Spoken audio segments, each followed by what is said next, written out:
Olá, IPCA! Hoje é segunda-feira, dia 29 de abril de 2013. Nós estamos juntos há 372 dias lendo a Bíblia e hoje leremos os capítulos 24 e 25 do livro de Levítico. O capítulo 24 não tem grandes novidades para nós. Ele repete a receita do azeite para o candelabro, aquele óleo que seria colocado para acender as luminárias do candelabro de ouro que estaria dentro da tenda da congregação. Você já ouviu sobre isso nas explicações a respeito do Êxodo, quando tratamos da construção do tabernáculo. O verso 5 até o verso 9 falam dos pães da mesa da proposição.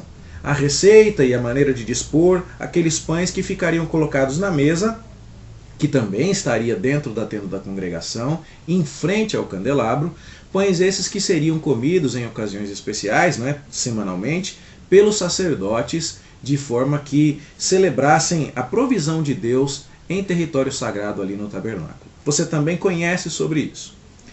Os versos 10 até o final do capítulo 24 tratam de um episódio em que o nome de Deus foi blasfemado e a santidade, então, do acampamento israelita foi ameaçada com esse pecado.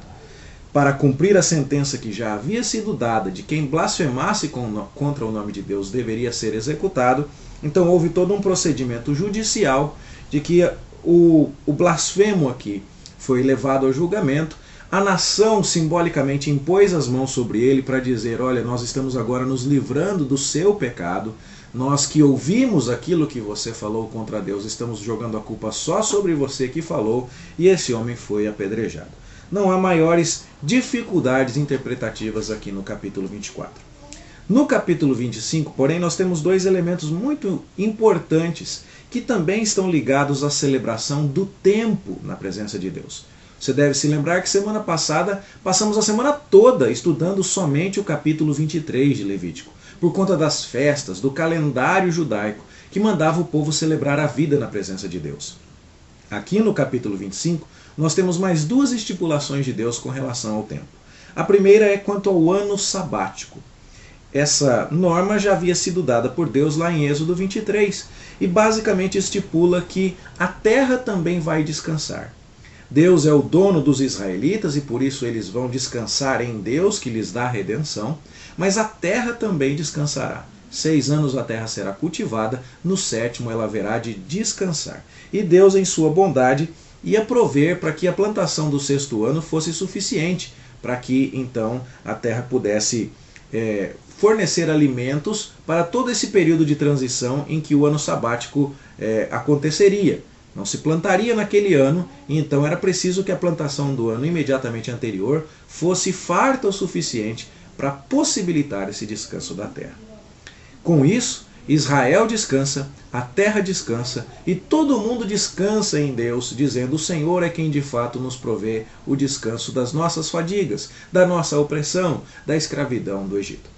Nós falamos um pouco sobre o ano de descanso no sermão que pregamos ontem pela manhã na igreja, quando tratamos da guarda do dia do Senhor. Por que descansamos no domingo? E esse é um assunto fundamental que está no artigo de capa do boletim da nossa igreja, edição número 777, que você também pode acessar no site da nossa igreja. Nós tratamos sobre o ano de descanso lá e pretendemos tratar sobre o próximo mandamento de Deus sobre o ano do jubileu na edição de número 778. Pretendemos também falar sobre isso no culto do domingo que vem pela manhã. Esse é também um ano muito especial. A cada 7 anos sabáticos você vai ter um ano de jubileu. O que é isso? A ideia é que Deus colocou o povo de Israel na terra de Canaã e queria que eles vivessem ali os preceitos de justiça, de gratidão, de irmandade, que refletissem o padrão deles como povo especial. Então, cada porção da terra foi repartida a uma tribo específica, mas ao longo dos anos era possível que alguém, por algum infortúnio, se endividasse, que outro prosperasse mais do que o seu irmão, e que com isso as riquezas acabassem sendo distribuídas de maneira não uniforme.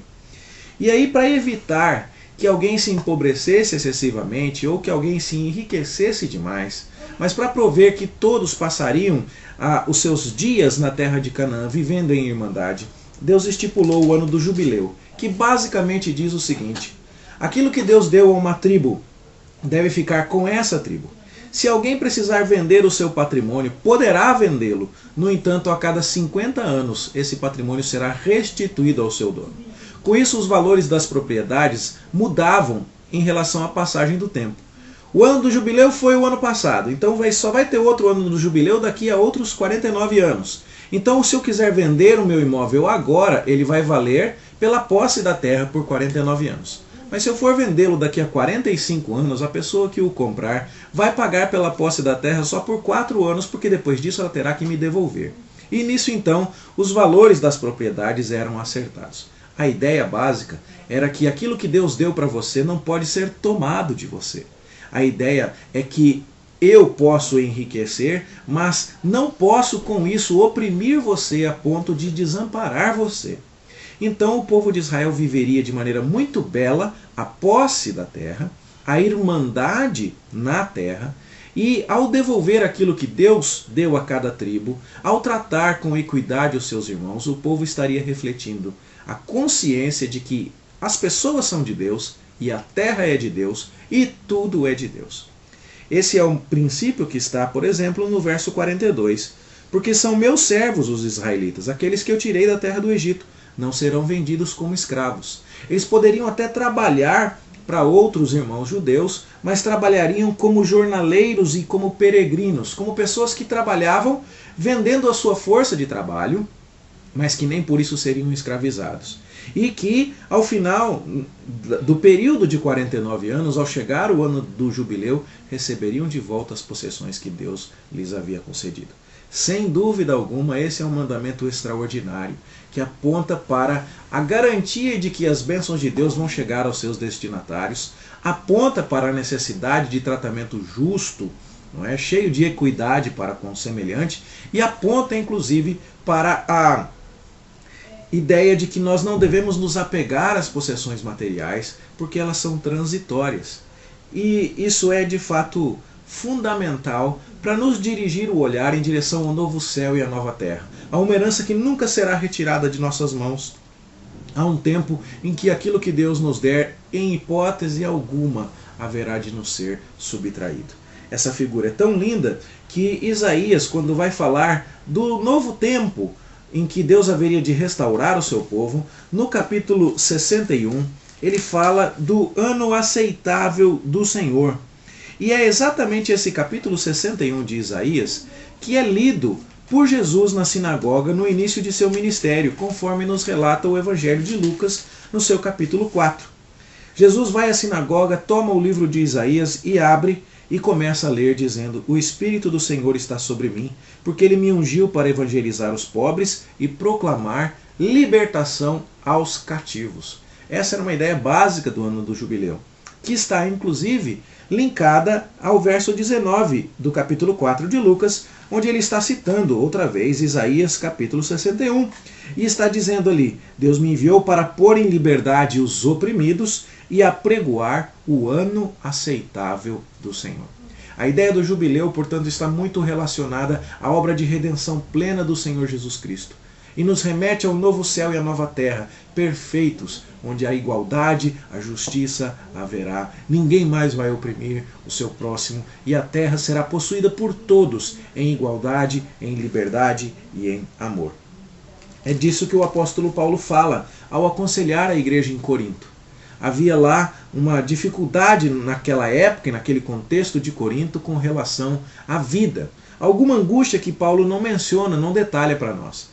E nesse contexto, algumas pessoas começaram a procurar Paulo se deveriam ou não se casar, e Paulo está dando uma orientação à igreja, dizendo que por causa daquela angustiosa situação daqueles dias, talvez fosse melhor que não se casassem, mas que quem casasse não pecava com isso. Mas, falando a respeito da transitoriedade das coisas, em 1 Coríntios 7, Paulo fala de algo que nos remete ao ano do jubileu. Ele diz no verso 29, isto, porém, vos digo, irmãos, o tempo se abrevia. O que resta é que não só os casados sejam como se o não fossem, mas também os que choram como se não chorassem, e os que se alegram como se não se alegrassem, e os que compram como se nada possuíssem, e os que se utilizam do mundo como se dele não usassem, porque a aparência deste mundo passa. Está chegando um tempo em que quem hoje compra vai parecer que não comprou. Quem hoje usa vai parecer que nunca usou. Esse é o tempo do jubileu definitivo do Senhor.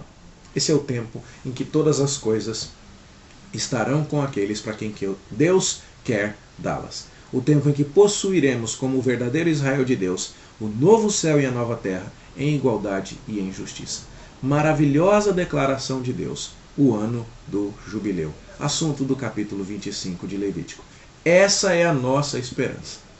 Mas quem vive nessa esperança precisa aprender a rejeitar os padrões egoístas, materialistas deste mundo. Precisa aprender a socorrer o necessitado. Precisa aprender a dividir com alegria. E esta, sem dúvida, é uma lição fortíssima que o ano do jubileu nos comunica. Muito seriamente temos que admitir que não há registro na história bíblica, nem na história de Israel, de uma única ocasião sequer em que o povo de Israel tenha realmente efetuado essas coisas.